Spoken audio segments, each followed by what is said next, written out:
नमस्ते। आप सबों का हमारी चैनल पर हार्दिक अभिनंदन है। आज हम एक नया टॉपिक स्टार्ट कर रहे हैं हमारे पॉलिटी के जर्नी में, वो है फॉरेन पॉलिसी, विदेश नीति। ये आपका लेक्चर जो है इंग्लिश में आपका है। मोस्टली जो पीपीटीज़ हैं हमारे पास जो आपके इंग्लिश में हैं। हिंदी वाले में मैं अलग से प्रयास करूँगा, कोशिश करूँगा कि हिंदी में आपके लिए अलग से लेक्चर रिकॉर्ड करूँ। ये इंग्लिश में है।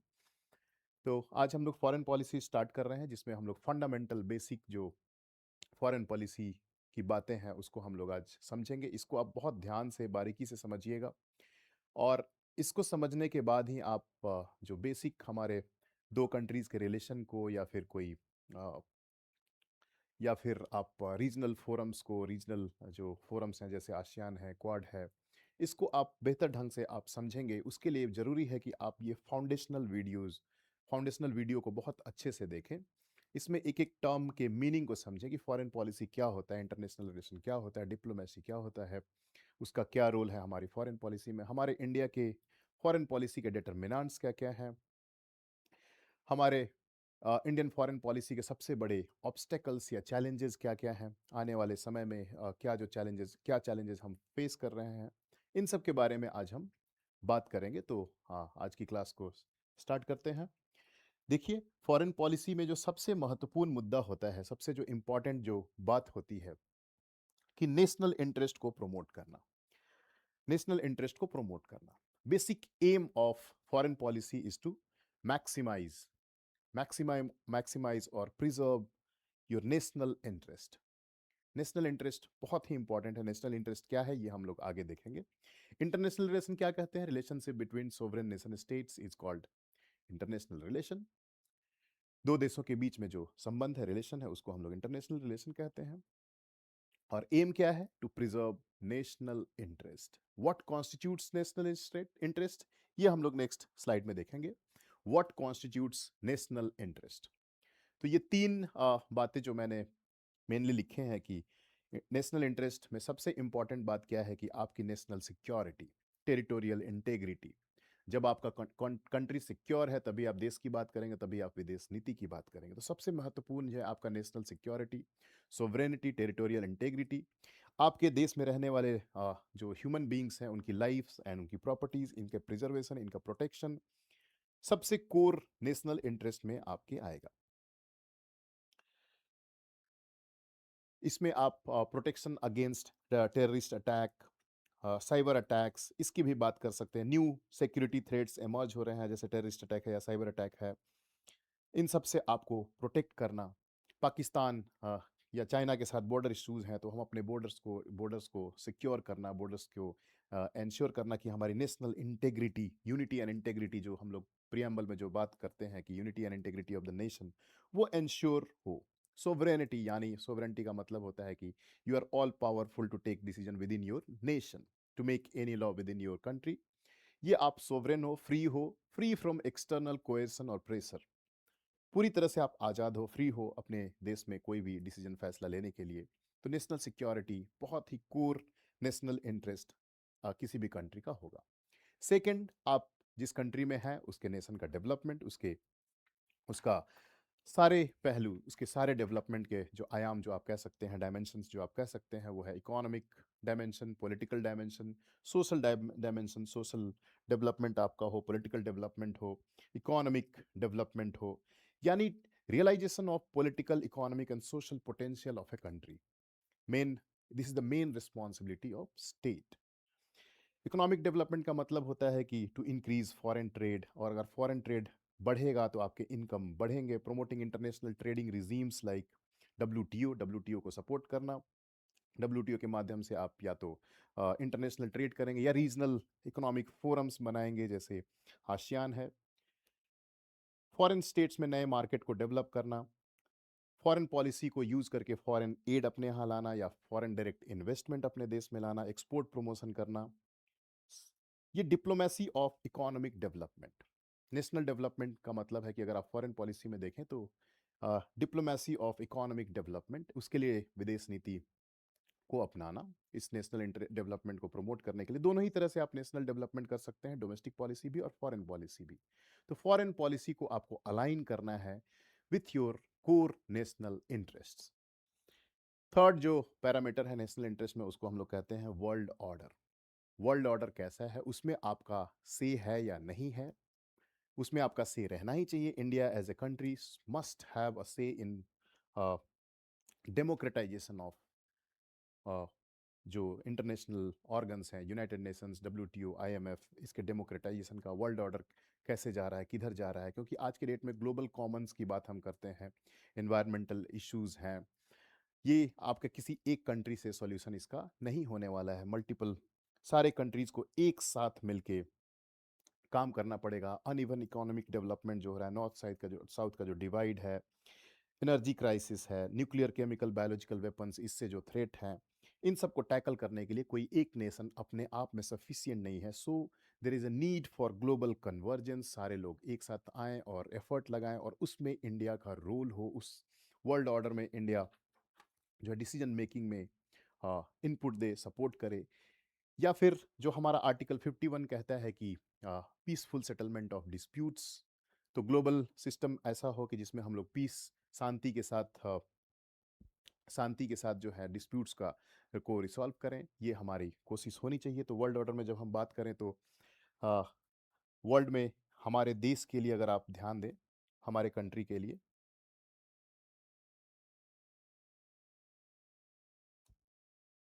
तो पीस, अभी हमारा जो मेन एम है कि पीस हो।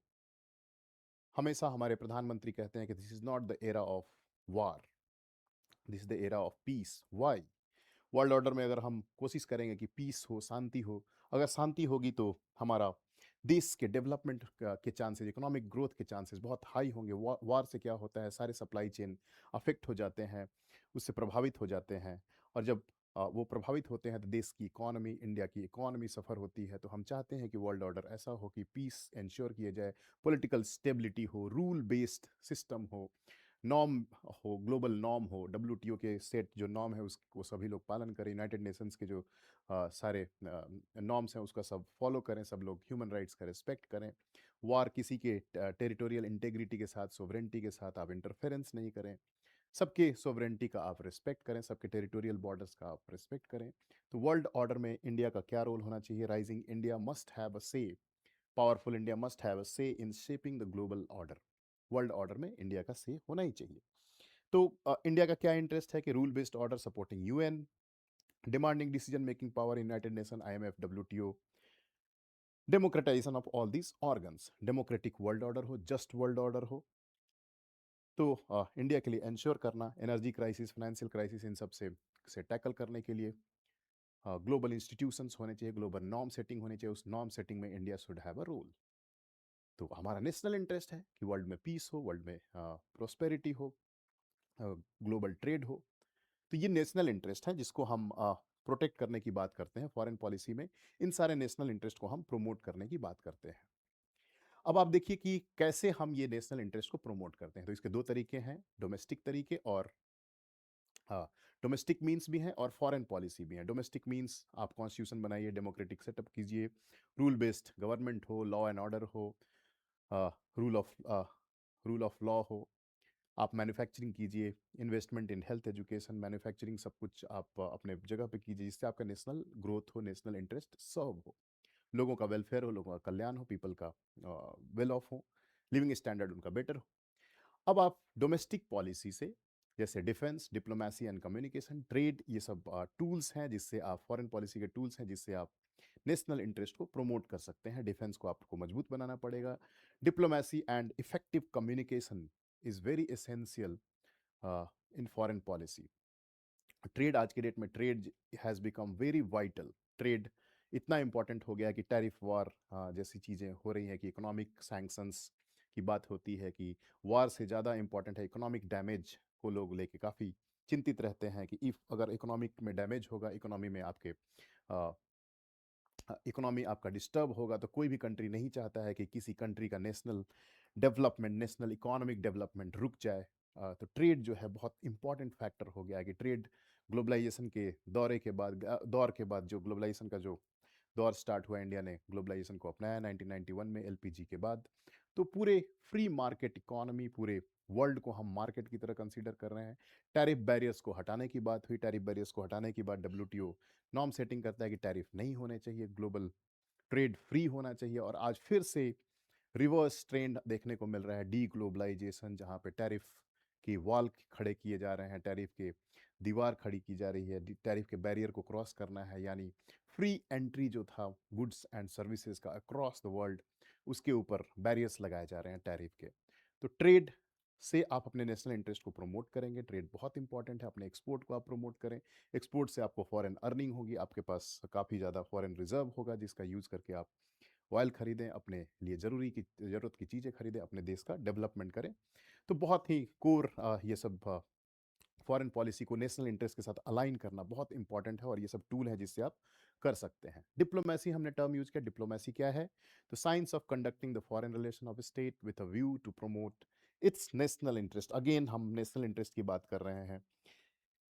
जनरली फॉरेन पॉलिसी में कहा जाता है कि there are no permanent friend और permanent foe, what remains permanent is your national interest.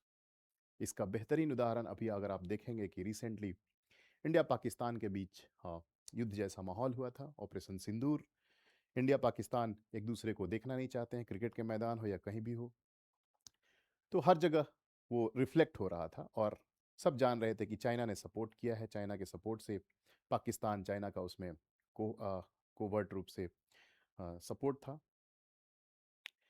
तो उनके सपोर्ट से ही पाकिस्तान ने पाकिस्तान इंडियन को टैकल किया, इंडियन अटैक को। तो आप देखिए कि उसी चाइना के साथ अब हम लोग फिर से रिलेशन अपने बेटर कर रहे हैं, यानी सिचुएशन चेंज हो गए हैं, सरकमस्टांसेस बदल गए हैं। तो China is not a permanent foe. हमारे नेशनल इंटरेस्ट में आज है कि अगर हम चाइना से बेहतर रिलेशन रखें, हमारे ट्रेड के लिए, हमारे इकोनॉमिक डेवलपमेंट के लिए, जो कोर नेशनल इंटरेस्ट है कि national development, economic development, manufacturing, wellbeing of people, economic prosperity, ये अगर चाहिए तो हमारा हमें चाइना के साथ आज के डेट में सरकमस्टांसेस ऐसे हैं कि चाइना के साथ हमारे रिश्ते, हमारे रिलेशंस अच्छे होने चाहिए, कम्युनिकेशन होना चाहिए। हमारे बीच गैप जो हो गया था 2020 के बाद से, गालवान वैली क्लैशेस जो हुए थे उसके बाद से थोड़े से गैप हो गए थे, बॉर्डर पे डिस्प्यूट हुआ था, लेकिन अब धीरे धीरे फिर से वो चीज़ें रीइंस्टेट हो रही हैं, फ्लाइट ऑपरेशन स्टार्ट होंगे, चाइना के और इंडिया के बीच जो ट्रेड बैरियर्स थे उसको फिर से समाप्त किया जा रहा है, और फिर से हम चाइना के साथ बेहतर रिलेशन की ओर जा रहे हैं। क्यों? क्योंकि national interest is the most important factor deciding your foreign policy. National interest में है कि इंडिया चाइना के साथ आज दोस्ती करे, इंडिया चाइना के साथ बेहतर संबंध हो। ये अलग बात है कि पाकिस्तान वाला जो नेक्सस है, पाकिस्तान चाइना का जो एक्सिस है, वो इंडिया को पसंद नहीं आता है। तो diplomacy is very fundamental to success of foreign policy. Diplomacy क्या है? साइंस है, आर्ट है of conducting foreign relation of state with a view to promote national interest. National interest को प्रमोट करने का साइंस, कला है डिप्लोमेसी। डिप्लोमेसी के कई सारे टाइप्स हो सकते हैं। Defence diplomacy, economic diplomacy, political diplomacy. आपके पास क्या स्ट्रेंथ है, आपके इकोनॉमिक प्रॉस्पेरिटी आपकी कैसी है, आपका जीडीपी ग्रोथ रेट कैसा है, आपका मिलिट्री कैपेबिलिटी कैसी है, वो डिसाइड करेगा कि आप कौन से डिप्लोमेसी को चुनोगे। पॉलिटिकल डिप्लोमेसी आपके लिए सुटेबल है, या डिफेंस डिप्लोमेसी आपके लिए सुटेबल है, या mix and match of both, या फिर इकोनॉमिक डिप्लोमेसी, डब्ल्यूटीओ में बार्गेनिंग की आपकी क्षमता, कैपेसिटी, या आपकी डिसाइड कैसे होता है कि आपकी डिफेंस की कैपेबिलिटी क्या है, आपके मार्केट के में क्या पोटेंशियल है, आपका इकोनॉमिक का कितना वेट है इंटरनेशनल ट्रेड में। तो एक मैंने आपको एक लिंक समझाने की कोशिश की है कि डिफेंस और डिप्लोमेसी में क्या रिलेशन होता है। इंडिया ने जो फॉरेन पॉलिसी का जो पाथ चुना, स्टार्टिंग में जब आज़ादी के बाद अगर आप देखेंगे तो हमारा डिफेंस क्या था? वीक था। तो डिफेंस हमारा कमज़ोर होने की वजह से हम बहुत पावरफुल नहीं थे कि हम मिलिट्री को यूज करें एज ए डिप्लोमेटिक टूल। हम उस मामले में कमज़ोर थे। इकोनॉमिकली भी हम वीक थे, क्योंकि आज़ादी के समय अंग्रेज़ों ने हमें काफ़ी इकोनॉमिकली हर तरह से एक्सप्लॉइट किया था। तो हमारी जीडीपी, हर तरह से मैन्युफैक्चरिंग, हर चीज़ को डेवलप करना था। हम मिलिट्री वाइज वीक थे, तो जब वीक डिफेंस था तो हमें political and non military form of diplomacy को चुनना पड़ा। और उस इसकी वजह से हमने जो पॉलिसी चुना उसको आप जस्टिफाई कर सकते हैं, नॉन अलाइंड मूवमेंट नाम पॉलिसी को हमने चुना। स्टार्टिंग में नेहरू जी प्राइम मिनिस्टर, जब फर्स्ट प्राइम मिनिस्टर थे, हमने किसी भी पोल को नहीं ज्वाइन किया कोल्ड वॉर के दौरान। कोल्ड वॉर का समय था, उसमें 2 पोल में पूरी दुनिया बटी हुई थी। एक पोल जो था वो यूएस के द्वारा लीड किया जा रहा था और दूसरा पोल जो था यूएसएसआर के द्वारा। उस समय सोशलिस्ट ब्लॉक यूएसएसआर, कैपिटलिस्ट जो कंट्री का ब्लॉक जो था वो था यूएस लेड था। इंडिया ने दोनों पोल को में से किसी को नहीं चुना, आइडियोलॉजिकल वार में नहीं गया और नाम जैसी फॉरेन पॉलिसी में नाम को महत्व दिया कि हम लोग किसी भी पोल को नहीं ज्वाइन करेंगे, हम लोग न्यूट्रल स्टैंड रखेंगे, हमें क्योंकि इकोनॉमिक प्रॉस्पेरिटी चाहिए, हमें डेवलपमेंट चाहिए, हमारे नेशनल इंटरेस्ट में है कि हम न्यूट्रल रहें और दोनों ही ब्लॉक से हमें बेनिफिट मिले। हम अपने इंडिपेंडेंस जो न्यूली अचीव्ड इंडिपेंडेंस है उसको प्रिजर्व कर सकें, उसको प्रोटेक्ट कर सकें। तो हमने नाम को चुना क्योंकि हमारी political non military form of diplomacy ही उस समय सबसे वाइज चॉइस था। स्ट्रॉन्ग डिफेंस है तो मिलिट्री फॉर्म ऑफ डिप्लोमेसी आप यूज़ करके बार्गेन कर सकते हैं या अपने फेवर में डिसीजन को चेंज करा सकते हैं ग्लोबल पॉलिटिक्स में। फॉर एग्जाम्पल पोखरण 2 के बाद इंडिया न्यूक्लियर पावर हो गया। Before Pokhran 2 India was not taken seriously by many countries. अब जब न्यूक्लियर कैपेबल हम हो गए, हमारे पास न्यूक्लियर कैपेसिटी आ गई, तो इंडिया को लोगों ने सीरियस लेना शुरू किया कि this is serious military power now, not just any other country but it's some nuclear power. Nuclear power से पूरा बैलेंस ऑफ पावर पूरा चेंज हो जाता है। शक्तियों का जो संतुलन है, बैलेंस है, वो किसी एक पक्ष में झुक जाता है। संतुलित था वो एक तरफ झुक गया या टिल्ट हो गया। और यही कारण था, आप देखे होंगे ईरान को न्यूक्लियर नहीं होने देने के पीछे पूरी दुनिया लगी हुई थी, यूएस खास करके, कि ईरान के पास अगर न्यूक्लियर पावर आ जाएगा तो उस पूरे एरिया का पावर बैलेंस जो है वो शिफ्ट कर जाएगा, वो चेंज हो जाएगा।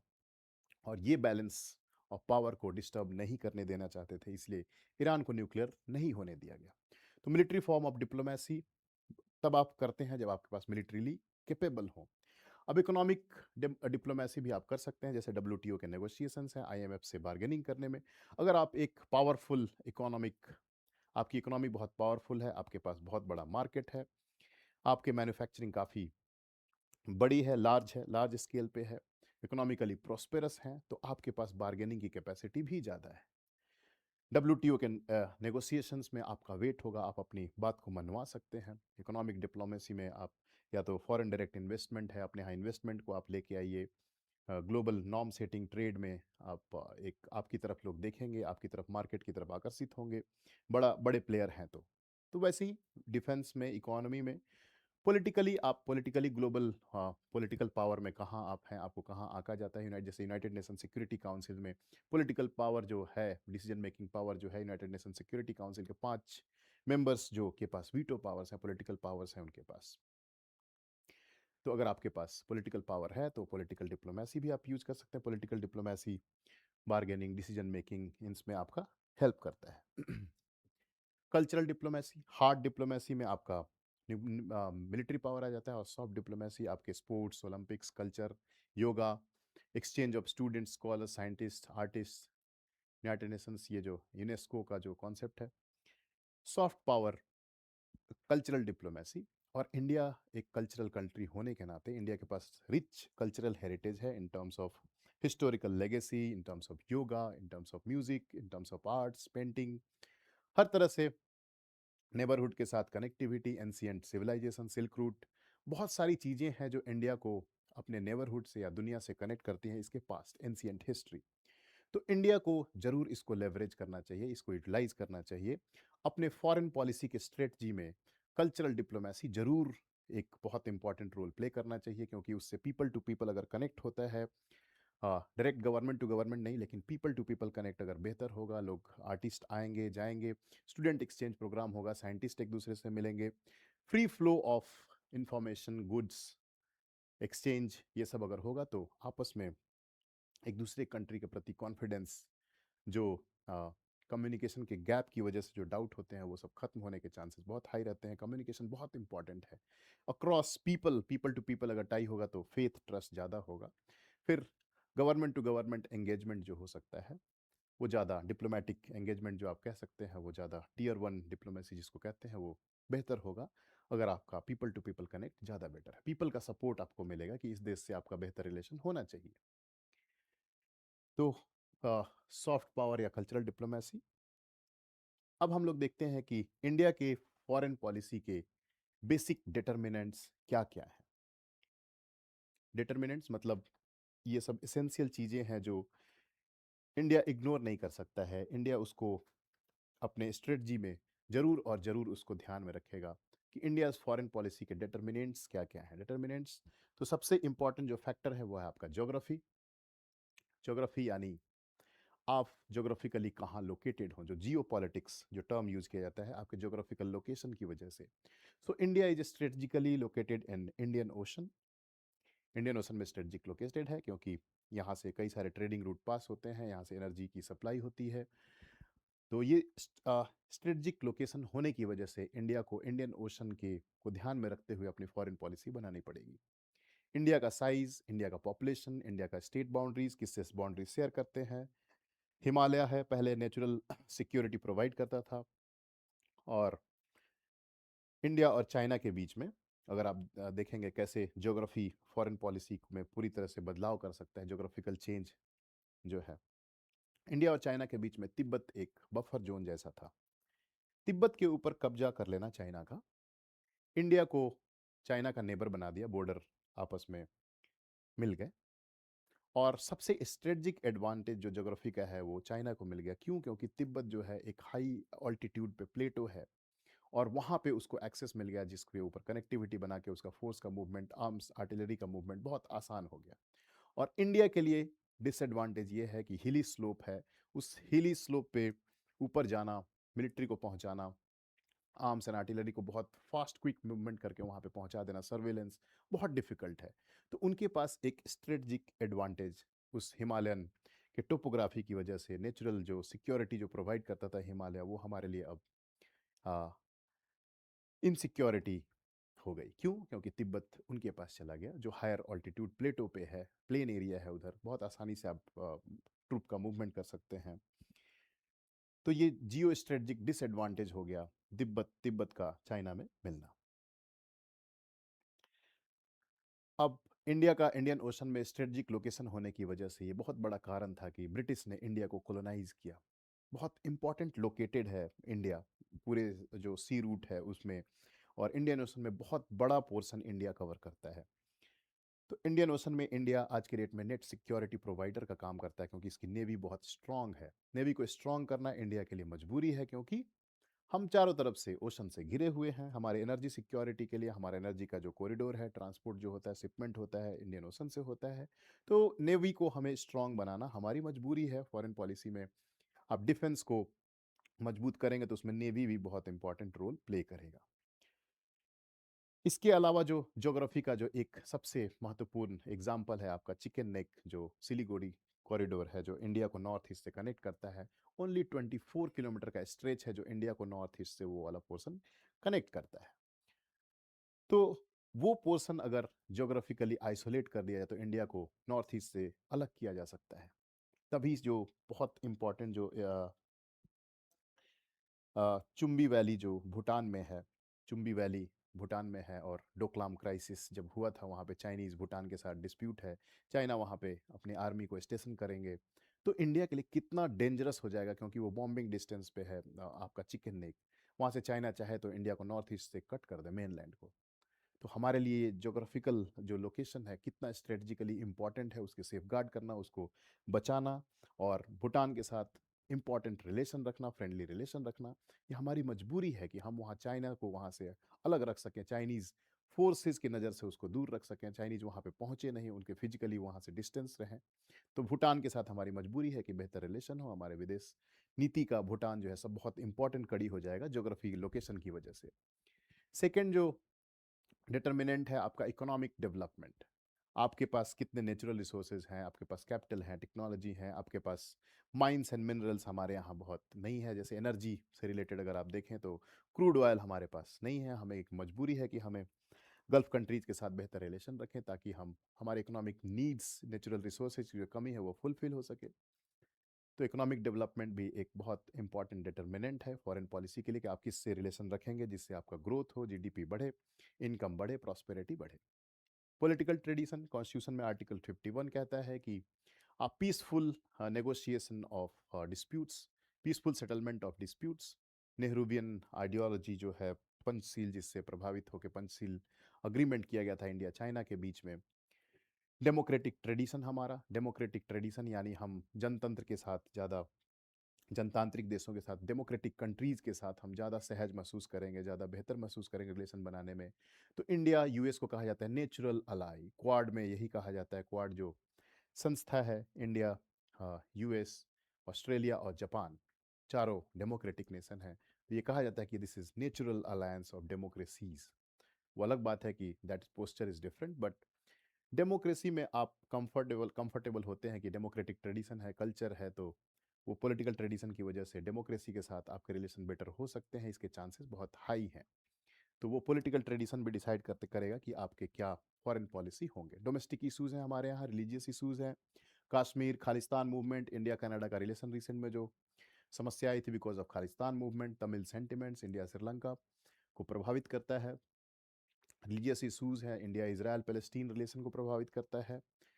वैसे ही अगर इंटरनेशनल एनवायरनमेंट, कोल्ड वार का समय था, कोल्ड वार के समय दो पोल में बटी हुई थी, यूएसए और यूएसएसआर, तो इंडिया किसी पोल को नहीं चुन के नाम चुनता है।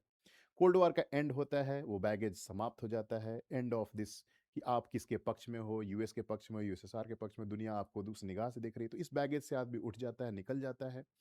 दुनिया जो है यूनिलैटरल हो जाती है, यूएस का हेजेमोनी स्टेब्लिश हो जाता है 1991 के बाद, और इंडिया यूएस का रिलेशन बेटर होना स्टार्ट हो जाता है क्योंकि इंडिया ने भी ग्लोबलाइजेशन को अपना लिया। तो जैसी इंटरनेशनल जो इन्वायरमेंट है वो चेंज होता है, वो आपकी फॉरेन पॉलिसी को अफेक्ट करता है। वो दौर था जब यूएस का हेजेमोनी था। अब ग्रेजुअली धीरे धीरे मिडिल पावर इमर्ज होते हैं इन terms of Brazil, China, India, south Africa, south, ये सब कई सारे कंट्रीज, पावरफुल कंट्री इमर्ज होने लगते हैं। और ये लोग अकेले तो कोई यूएस के पावर को चैलेंज नहीं कर सकते थे, लेकिन as a combined force they were able to challenge. तो मल्टीलैटरलिज्म का दौर स्टार्ट होता है।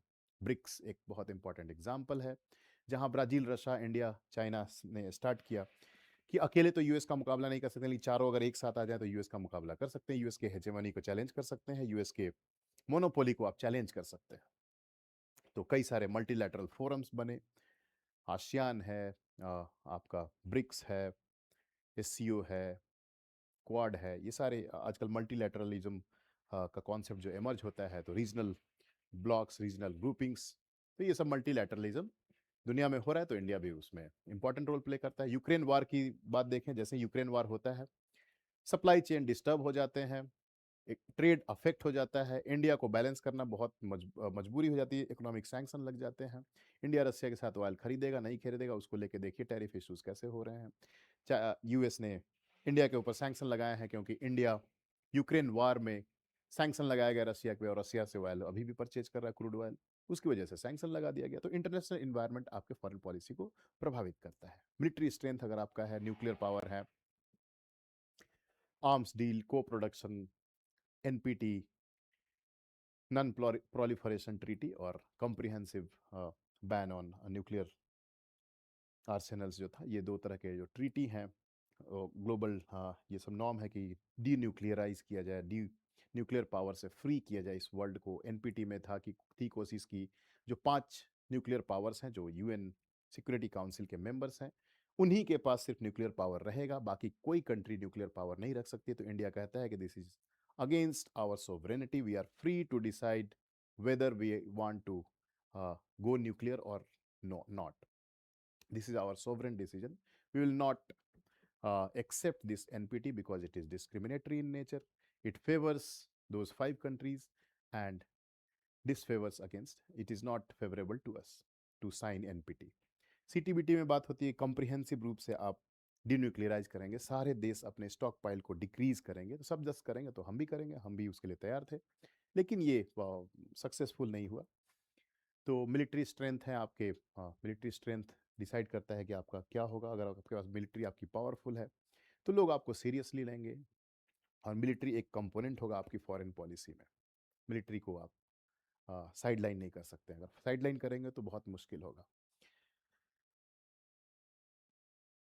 प्रिंसिपल्स, कौन कौन से प्रिंसिपल हम लोग अपनाते हैं, सिद्धांत क्या क्या हैं? तो नॉन अलाइंड मूवमेंट, पंचशील हमने साइन किया चाइना के साथ, नेबरहुड फर्स्ट, गुजराल डॉक्ट्राइन, ये हम लोग जब पढ़ेंगे नेबरहुड फर्स्ट, तो उसमें आपको मैं बताऊंगा गुजराल डॉक्ट्राइन क्या है। गुजराल डॉक्ट्राइन का मतलब था कि नेबरहुड में हम एक बिग ब्रदर की तरह रहेंगे। लोगों को, बाकी जो छोटे स्टेट्स हैं, छोटे जो कंट्रीज़ हैं, उसको हम छोटे भाई की तरह ट्रीट करेंगे, उनके साथ हम डिस्क्रिमिनेट नहीं करेंगे, उनके इंटरनल अफेयर्स में हम इंटरफेयर नहीं करेंगे, सोवरेनिटी को उनके रिस्पेक्ट करेंगे, उनको हम हेल्प करेंगे विदाउट रेसिप्रोसिटी, मतलब हम उम्मीद नहीं करेंगे कि वो भी हमको दे। नेकी कर दरिया में डाल, वो वाली बात। जैसे श्रीलंका को $4 बिलियन का दे के बेल आउट किया गया जब श्रीलंका इकोनॉमिक क्राइसिस में था। यानी नेबरहुड फर्स्ट, यानी नेबरहुड को हमको प्रायोरिटी देना है, उनके लिए हेल्प के लिए हमें खड़े रहना है, उनकी मदद करनी है without any return in favour.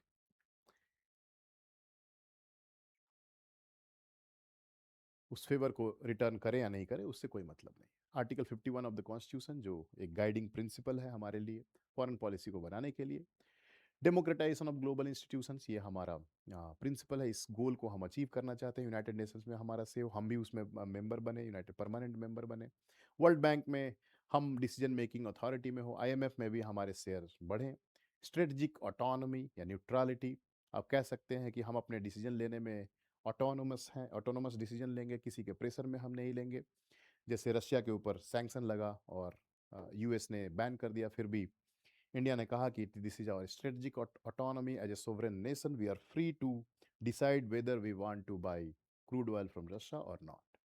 और ये कह के इंडिया कंटिन्यू करता रहा रशिया से क्रूड ऑयल खरीदते रहना। मल्टीलैटरलिज्म, ये सब कुछ प्रिंसिपल्स हैं जो हम लोग फॉरेन पॉलिसी में इंडिया के फॉलो करते हैं। ये सेम बात है neighbourhood first policy. Major countries के साथ हमारे रिलेशंस, हम सभी मेजर कंट्रीज जो पावरफुल नेशंस हैं आज के डेट में, तीन जो सबसे महत्वपूर्ण कंट्रीज हैं, सबके साथ हमारे रिलेशन है। यूएस, हम लोग स्ट्रॉन्ग पार्टनर्स हैं, हम लोग को प्रोडक्शन को डिफेंस में जा रहे हैं। वो हमें बहुत सारे डिफेंस कैपेबिलिटी, जो डिफेंस के इक्विपमेंट्स हैं, उसको हम लोग को प्रोडक्शन की बात कर रहे हैं, इंडिया को वो सप्लाई करते हैं। तो हम लोग स्ट्रेटजिक पार्टनर बन गए हैं। हम लोग एक स्ट्रॉन्ग पार्टनर बन चुके हैं यूएस के साथ। रशिया की बात करें तो रशिया हैज़ बीन हिस्टोरिकली हम लोग उनके साथ बहुत ऑल वेदर फ्रेंड कहते हैं रशिया को। रशिया से आज भी हम लोग 36% ऑफ द आर्म जो है वो हम लोग रशिया से ही परचेज करते हैं। रशिया ने हमें स्पेस टेक्नोलॉजी की बात करें, मिलिट्री की बात करें, ब्रह्मोस की बात करें, सैटेलाइट टेक्नोलॉजी की बात करें, हर जगह उसने हमें हेल्प किया है। 1971 में इंडिया ने रशिया के साथ 20 ईयर्स का ट्रीटी साइन किया था, जिसमें रशिया ने मदद बोला था कि हमें मदद करेगा, न्यूक्लियर पावर की ज़रूरत पड़ेगी तो हम सपोर्ट में खड़े रहेंगे। मिलिट्रियली भी खड़ा रहा और इंडस्ट्रियली डेवलपमेंट करने में भी इंडिया की मदद किया, तो काफ़ी हेल्प किया उसने। और आज भी इंडिया के साथ रशिया हमेशा स्ट्रांगली स्टैंड लेता है, इंडिया का सपोर्ट करता है। समहाउ इक्वेशन चीज़ें बदल गई हैं, चाइना के साथ लिंक हो गया है रशिया का। चाइना पाकिस्तान का दोस्त है, तो थोड़ी सी समस्या तो बढ़ी है। ऑब्वियस सी बात है, रशिया यूक्रेन वार हुआ है। इंडिया के पास ये बहुत बड़ी विडंबना है, बहुत बड़ा धर्म संकट है कि किसके पक्ष में बात करें, रशिया को मना करे, यूक्रेन के साथ खड़ा हो। तो ये बहुत चैलेंज है इंडिया के लिए कि कैसे रशिया के रिलेशन को कंटिन्यू करे और साथ ही साथ दुनिया में भी जो ट्रेंड चल रहा है कि सब लोग रशिया को बाइकआउट कर रहे हैं, उसमें कैसे स्टैंड ले। और तीसरी जो सबसे महत्वपूर्ण कंट्री है चाइना, जिसको इग्नोर आप नहीं कर सकते हैं। या रेयर रेयर अर्थ मेटल हो, या फार्मास्यूटिकल के लिए इनपुट्स हो, टेक्सटाइल के लिए इनपुट्स हो, मशीनरी हो, हर चीज़ में, इलेक्ट्रॉनिक्स गुड्स हो, हर में चाइना के बिना इंडिया की मैन्युफैक्चरिंग अधूरी है। सेमीकंडक्टर में वो बहुत आगे हैं हमसे।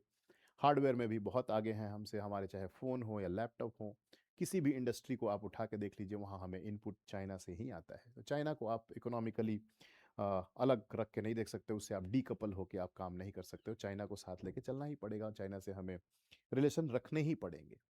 तो ये 3 मेजर पावर्स हैं, और चाइना के साथ देख रहे हैं हमारे ट्रेड रिलेशन सबके साथ हैं।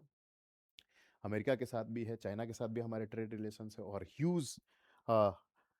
ह्यूज हम ट्रेड करते हैं इन कंट्रीज़ के साथ, चाइना के साथ भी, यूएस के साथ भी, और रशिया के साथ हमारे डिफेंस डील हैं, डिफेंस है। ऑयल आजकल हम लोग खरीदने लगे हैं, क्रूड ऑयल खरीद रहे हैं, और काफ़ी मात्रा में खरीद रहे हैं, जिससे हमें थोड़ी सहूलियत भी हुई है। तो इंडिया के जो लार्जेस्ट ट्रेडिंग पार्टनर है उसमें यूएस, चाइना आते हैं। नंबर 1 पे यूएस है, दूसरे नंबर पे चाइना आता है आपका। यूएस के साथ हम ट्रेड सरप्लस में हैं, जो एक बहुत बड़ी वजह है टैरिफ लगाने की एक वजह है, क्योंकि हमें एडवांटेजियस पोजीशन पे है हम यूएस के साथ। चाइना के साथ भी बहुत बड़ा ट्रेड है, लेकिन ट्रेड डेफिसिट है, यानी चाइना को ज़्यादा बेनिफिट है वहाँ से, हमें अर्निंग कम है, हमारा पैसा वहाँ ज़्यादा जाता है, यानी ट्रेड डेफिसिट है हमारा। तो जो 5 जो मेजर ट्रेडिंग पार्टनर्स हैं उसमें आपको देखेंगे यूएसए है, चाइना है, यूएई है, सऊदी अरेबिया है और रशिया है। यूएई, सऊदी अरेबिया, यहाँ से हम आर्म्स सऊदी अरेबिया से खरीदते हैं और क्रूड ऑयल खरीदते हैं, क्योंकि हमारे हमारे एनर्जी नीड्स इतने ज़्यादा हैं और हमारे पास एनर्जी के रिसोर्सेज नहीं हैं, तो हम इन कंट्रीज से क्रूड ऑयल इंपोर्ट करते हैं, रिफाइन करते हैं, फिर तेल हम करते हैं। लार्जेस्ट एक्सपोर्ट हम क्या करते हैं, इंपोर्ट भी लार्जेस्ट, अगर एक्सपोर्ट की बात करें तो पेट्रोलियम प्रोडक्ट्स हम सबसे बड़ा एक्सपोर्टर हैं। क्रूड ऑयल हम मंगाते हैं, लेकिन उसको रिफाइन करके पेट्रोलियम प्रोडक्ट्स हम पूरे दुनिया को बेचते हैं, तो हम लार्जेस्ट एक्सपोर्टर हैं पेट्रोलियम प्रोडक्ट्स के, जबकि हमारे पास क्रूड ऑयल के रिजर्व नहीं है। James and jewellery, machinery, pharma products, ये सब जो है हम लोग का मेजर एक्सपोर्ट है। और जो इंपोर्ट है उसमें भी आप देखेंगे कि पेट्रोलियम प्रोडक्ट तो हम एक्सपोर्ट करते हैं, इंपोर्ट में भी सबसे जो नंबर 1 है आप कह सकते हैं क्रूड ऑयल है। क्रूड ऑयल जिसमें हम लोग Saudi Arabia, UAE, Iraq, Russia, इन सब से हम ऑयल को मंगाते हैं। इलेक्ट्रिकल मशीनरी है, प्रेशियस स्टोन्स, मेटल्स, गोल्ड, इनका हम इंपोर्ट करते हैं, इसका भी इंपोर्ट करते हैं हम लोग। जेम्स ज्वेलरी रिफाइंड करके हम लोग उसको बाहर एक्सपोर्ट भी करते हैं। रीजनल फोकस की बात करें तो हम आसियान की बात कर लें या फिर क्वाड की बात कर लें, एससीओ की बात कर लें, हर जगह हम मेंबर हैं, ब्रिक्स की बात कर लें, इन सब जगह हम सार्क, सार्क तो खैर अब आजकल डिसफंक्शनल हो गया है, बिम्स्टेक की बात कर लें, इन सब में इंडिया जो है रीजनल फोकस को ध्यान में रखते हुए रीजनल कोऑपरेशन करता है, रीजनल इकोनॉमिक इंटीग्रेशन की बात करता है। इसमें नेबरहुड पॉलिसी, इंडिया के नेबरहुड के साथ बेहतर पॉलिसी होनी चाहिए ताकि ये एरिया पूरा इकोनॉमिकली इंटीग्रेट हो सके, इस एरिया में पीस एंड स्टेबिलिटी हो ताकि ट्रेड प्रॉस्पेरिटी बढ़ सके। तो हम neighbourhood policy plus extended neighbourhood policy, act east policy जो है, जिसमें हम लोग बियॉन्ड जो बॉर्डरिंग नेबर्स हैं उसके बियॉन्ड जाके हम लोग बाकी कंट्रीज़ के साथ रिलेशन इस्टेब्लिश करना चाहते हैं। आसियान कंट्रीज़ के साथ हम रिलेशन इस्टेब्लिश करना चाहते हैं। उधर अ, अरब सागर की तरफ बात करें तो सऊदी अरेबिया, यूएई, ओमान, इन सब के साथ हम लोग रिलेशन एक्सटेंड, ये सब एशिया के कंट्रीज़ हैं, तो एक्सटेंडेड नेबर के रूप में हम इनके साथ अ, जुड़ रहे हैं और इनसे बेहतर रिलेशन करने की कोशिश कर रहे हैं। चैलेंजेस क्या क्या हैं इंडियन फॉरेन पॉलिसी के? तो इंडियन फॉरेन पॉलिसी के जो मेजर चैलेंज है आज के डेट में, चाइना को मैनेज करना, क्योंकि चाइना बहुत पावरफुल कंट्री है। China is not a democratic country, democracy भी नहीं है। चाइना पाकिस्तान का अपना एक एक्सिस है, चाइना पाकिस्तान के अच्छे संबंध हैं, तो ये एक अपने आप में एक रोड ब्लॉक हो जाता है कि हम लोग चाइना को कैसे मैनेज करें। चाइना एक तो बहुत पावरफुल कंट्री है, बहुत बड़ा ट्रेडिंग पार्टनर है हमारा, लेकिन इंडिया को उससे बॉर्डर डिस्प्यूट है हमारे साथ। उनका लद्दाख की बात कर लें, अरुणाचल प्रदेश की बात कर लें, उनके साथ हमारा बॉर्डर डिस्प्यूट है। तो ट्रेडिंग रिलेशन भी साथ चलना है और बॉर्डर पर डिस्प्यूट्स भी हो, दोनों कैसे एक साथ चलेगा। डोकलाम क्राइसिस जो हुआ था, और उसके बाद गालवान वैली क्राइसिस जो हुई थी, उसके बाद ट्रेड रिलेशन भी अफेक्ट हुए, लेकिन फिर भी हम उनके साथ रिलेशन को मैनेज करना, क्योंकि वो ग्लोबल पावर है आज के डेट में, वो सिर्फ एशिया और एशिया पैसिफिक में पावरफुल नहीं है, वो ग्लोबल पावर बन चुका है। हर जगह आप देखेंगे कि चाइनीज़ प्रेजेंस आपको अफ्रीका से लेके Sri Lanka, horn of Africa, Maldives, Bangladesh, Nepal, जहाँ देखेंगे चाइनीज़ प्रेजेंस आपको दिखेगा। तो चाइना को मैनेज करना और उनको कंट्रोल करना, चाइना एक बहुत बड़ा फैक्टर है जिससे हम क्वाड के मेंबर बने हैं। साथ ही साथ चाइना के साथ हम एससीओ में साथ हैं। क्वाड में ऐसा माना जाता है कि हम लोग चाइना के खिलाफ हैं, चाइना के खिलाफ ग्रुपिंग है। दोनों जगह इंडिया है, ब्रिक्स में इंडिया चाइना साथ में है, और यूएस के साथ भी हमारे संबंध हैं। तो इंडिया के यूएस के साथ भी संबंध है, रशिया के साथ भी संबंध है, चाइना के साथ भी ट्रेड रिलेशन है। कैसे इन तीनों, और उधर एक तरफ देखें तो रशिया और यूएस के बीच में नहीं बनती है, आपस में रिलेशन बेटर नहीं है।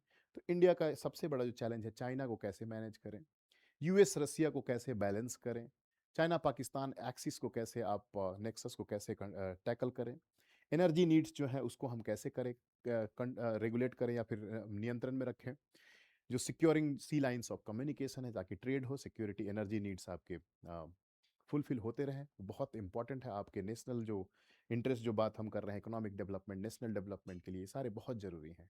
टेररिज्म आपके नेशनल इंटरेस्ट में, नेशनल यूनिटी इंटेग्रिटी को खतरा पहुंचाता है, आपके ह्यूमन लाइफ को लॉस पहुंचाता है, आपके प्रॉपर्टीज़ को लॉस पहुंचाता है। तो टेररिज्म हमारे लिए एक बहुत मेजर चैलेंज है कि दूसरे नेबरिंग कंट्रीज़ में इंडिया के अगेंस्ट एक्टिविटीज़ नहीं हो। कनाडा से लोग खालिस्तान मूवमेंट की बात हो रही तो इंडिया कनाडा रिलेशन अफेक्ट हो गया।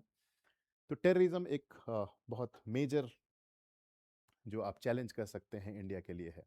नॉट ओनली फिजिकल जो आजकल अटैक होते हैं, आजकल साइबर टेररिज्म है, साइबर अटैक्स हैं, वो भी टेररिज्म का पार्ट है जिससे प्रोटेक्ट करना इंडिया के लिए बहुत इंपॉर्टेंट है। Protecting protecting Indian Ocean region, इसमें आपके जितने भी एरियाज को देखिए, उसको कहते हैं कि चाइना जो है इंडिया को एनसर्कल कर रहा है, या पाकिस्तान में, पाकिस्तान में उसके पाकिस्तान में भी उसने अपना पोर्ट डेवलप किया है, पाकिस्तान के साथ मिलकर सीपेक बना रहा है। उसके बाद अगर आप देखें तो मालदीव्स के साथ रिलेशन है, हम्बनतोता पोर्ट आपके श्रीलंका में है, उसी तरह से सितवे पोर्ट म्यांमार, बांग्लादेश में भी आप देखेंगे कि कहीं ना कहीं कोको आइलैंड है म्यांमार के पास, वहाँ पे भी चाइनीज़ प्रेजेंस दिखता है। तो पूरी तरह से आपको पूरे इंडियन ओशन में चाइनीज़ प्रेजेंस आपको दिखता है, और ये बहुत खतरनाक है, डेंजरस है। वाई? बिकॉज इंडियन ओशन के थ्रू ही हमारे सारे एक्सपोर्ट होते हैं, हमारे oil needs, security, energy needs जो है उधर से ही इंपोर्ट होते हैं। तो इंडियन ओशन को सिक्योर करना, इंडियन ओशन रीजन को एक्सटर्नल इन्फ्लुएंस से फ्री रखना, इंडिया के कंट्रोल में रखना, ये बहुत ही इंपॉर्टेंट मायने है हमारे लिए। हमें हमारे फॉरेन पॉलिसी का बहुत इंपॉर्टेंट गोल होना चाहिए कि इंडियन ओशन रीजन को इंडिया के ही कंट्रोल में रहे, इंडियन ज़रूरतों को फुलफिल करे। नेबरहुड, नेबरहुड भी आप देख सकते हैं कि कितना बड़ा चैलेंज है। उसमें भी चाइनीज़ फैक्टर है कि सारे नेबर जो है चाइना कार्ड, क्योंकि इंडिया साइज वाइज देखें, पॉपुलेशन वाइज देखें, इकोनॉमी वाइज देखें, डिफेंस वाइज देखें, मिलिट्री, हर तरह से बहुत पावरफुल नेशन है साउथ एशिया में। और बाकी जितने भी कंट्रीज़ हैं, पाकिस्तान हो, बांग्लादेश हो, श्रीलंका हो, ये सब काफ़ी छोटे देश हैं हर तरह से, population wise, military wise, economic might. तो इंडिया को एक बहुत पावरफुल कंट्री के रूप में, रीजनल पावर के रूप में इस एरिया में देखा जाता है। तो नेबरहुड को मैनेज करना, उनके साथ फ्रेंडली रिलेशन रखना, और बाकी जो नेबर हैं वो क्या करते हैं, चाइनीज़ कार्ड खेलते हैं कि चाइना के पक्ष में झुकते हैं ताकि इंडिया के इस पावर को बैलेंस किया जा सके इस एरिया में। तो नेबरहुड के साथ अब अगर आप फ्रेंडली रिलेशन रखेंगे, गुजरात डॉक्ट्राइन को फॉलो करेंगे, जिसमें आप नेकी कर दरिया में डाल वाले प्रिंसिपल पे काम करेंगे कि उनकी मदद करो, उनसे आप कोई भी उम्मीद मत करो कि वो फेवर रिटर्न करेंगे। इस एटीट्यूड के साथ चलना है ताकि नेबरहुड में आपको फेथ हो, ट्रस्ट हो कि ये मिलिट्री इन्वॉल्वमेंट नहीं करेंगे, हमारे यहाँ इंटरनल मामले में हस्तक्षेप नहीं करेंगे, इंटरफेरेंस नहीं करेंगे। नेबरहुड में नेपाल में क्राइसिस, पाकिस्तान के साथ आप जानते हैं क्या हमारा संबंध है, बांग्लादेश में क्राइसिस, बांग्लादेश, म्यांमार में मिलिट्री रूल है, तो इनस्टेबिलिटी है, श्रीलंका में इकोनॉमिक क्राइसिस हुआ। तो इस नेबरहुड के जो चैलेंज हैं, इससे इसको ये सबसे prioritise neighbourhood first policy India का है, और इंडिया ने प्रायोरिटाइज भी किया है। संवाद सम्मान एक 5S प्रिंसिपल है, जिसके तहत नेबरहुड पॉलिसी को इंडिया गुजरात डॉक्ट्राइन को प्रमोट करते हुए आगे बढ़ता है, और नेबरहुड के साथ बेहतर रिलेशन, अच्छे रिलेशन के लिए बातें होती हैं, पॉलिसी का निर्माण होता है। तो ये आपके चैलेंजेस हैं इंडियन फॉरेन पॉलिसी में। तो इंट्रोडक्शन क्लास में इतना ही, इसके बाद फिर हम आपसे मुलाकात करेंगे। आगे हम लोग फॉरेन पॉलिसी में ग्रेजुअली आपके पास वीडियोस पहुंच जाएंगे, जिसमें हम नेबरहुड से लेके जो इम्पोर्टेंट मुद्दे हैं, टैरिफ वाले इशू हैं, इंडिया चाइना का इशू है, आसियान, ब्रिक्स, SCO, क्वाड, ये सारे चीज़ें आपको धीरे धीरे इस चैनल पे आपको मिल जाएगी। इसलिए मैं उम्मीद करता हूँ आपको ये वीडियो पसंद आया होगा, और मेरी पूरी कोशिश है कि fundamental of IR, international relation, आप लोगों को ये वीडियो अच्छा लगेगा, पसंद आएगा, आपको क्लैरिटी देगा, समझ आपकी बेहतर करेगा। और हमारा यही प्रयास है कि पॉलिटी, इंटरनेशनल रिलेशन को कैसे आसान तरीके से आप तक पहुंचाया जाए और आपको एग्ज़ाम पास करने में मदद मिले। उम्मीद करता हूं कि आपको ये वीडियो पसंद आया होगा, और हमारे चैनल को आप लाइक करें, शेयर करें, सब्सक्राइब करें। आप सबों का बहुत बहुत धन्यवाद। 2500 हमारे सब्सक्राइबर हो गए। ये सब आपका प्यार है, और आगे भी उम्मीद करता हूँ आप हमें पसंद करते रहेंगे, हमें लाइक करते रहेंगे। आगे भी ऐसे वीडियोज़ मैं आपके लिए लाता रहूँगा। बहुत-बहुत आप लोगों का धन्यवाद। Good night.